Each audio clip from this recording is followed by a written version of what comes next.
seems to be on the way out of Anfield this summer, and Liverpool are looking to replace him with a top-quality striker.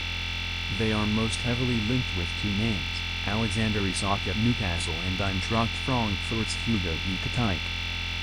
Both are quality footballers with modern skill sets, so the question then becomes, which one of the two should they sign? We've had a look and compared the two men across a variety of categories and stats, all stats are league only, to see who the Reds should go for in the end. Isak versus Ekitike, agent experience. Alexander Isak is 25 years old and will turn 26 in September of this year. Meanwhile Ekitike only just turned 23 in June. That age gap is quite notable given how the rest of these stats will look. In terms of experience, Isak made his debut with Ike in 2016 and has played 312 career games.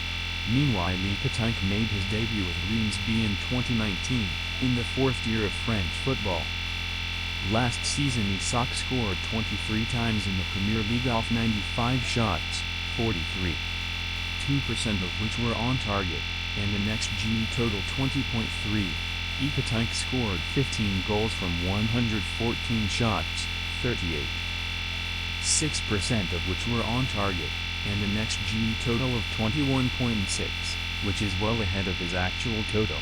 Isak has a clear edge as a goal scorer, with Ekitike showing a lot of promise with that XG number but has not yet managed to get his finishing up to that standard. Creativity is a nearly impossible thing to measure using numbers alone, but nevertheless Isak has 6 assists off and saw 3. While also making an impressive 88 progressive passes. Ekitike meanwhile had 8 assists off 5. While making just 53 progressive passes. Here though you have to consider the quality of Ekitike's teammates. Omar Marmoush was not really on the same level as Isak's. Can you run with the ball? It's not essential for 63 target men to do so, but it does help. Isak completed 4291 take-ons last season, which is 46.2%. Meanwhile Ekitike completed 52,119, which is 43.7%. Both strikers are about as good as each other at dribbling the ball. Not that Liverpool would need them to do too much of that given Mohamed Salah, Luis Diaz, and Florian Wirtz. Isak versus Ekitike, international football. While either man would be playing for Liverpool and not their nations, it's worth looking at their international success because it always provides a decent window into how the player can perform under the most pressure possible. Isak has played 52 times for the Swedish men's team, with a haul of 16 goals to go with it. That's not very impressive of course, but it's worth pointing out that he does have 6 goals and 10 appearances across 2024 and 2025.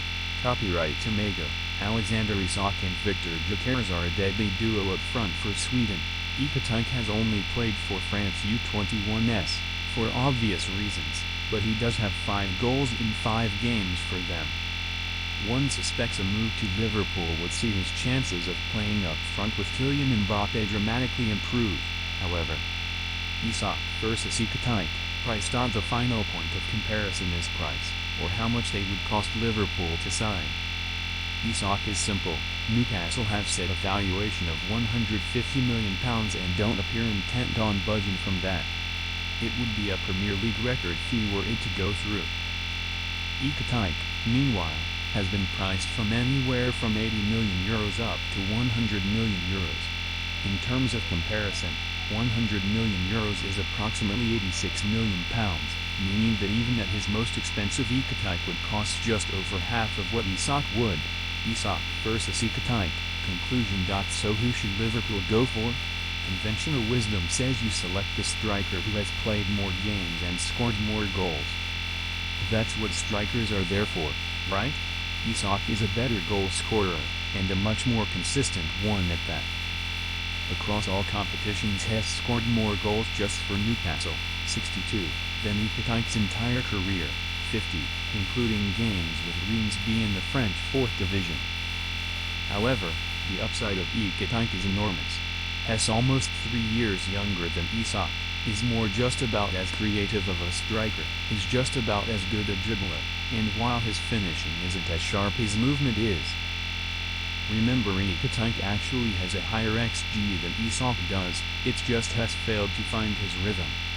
Liverpool are probably looking at that and using their massive army of analytics nerds to map out a trajectory whereby Ekitike, with proper coaching and better teammates, explodes into not only matching those XG numbers by surpassing them. Sure, in his first year or two he may struggle, but the potential for him to explode as Mohamed Salah did is very real. Meanwhile, in the meantime, it's Salah whose absurdly consistent goal scoring would take the pressure off Ekitike and allow him to maybe have a season where he scores just 15 times as he adapts to England, and it's not a disaster because it sets him up to improve. Now he would have to actually improve, but there is nothing to suggest he won't given a stable and nurturing environment like Liverpool. And when you consider that Ekitike, despite being nearly 3 years younger and producing remarkably similar output to Isak already, would require an initial outlay of just over half that which would prize Isak out of Newcastle.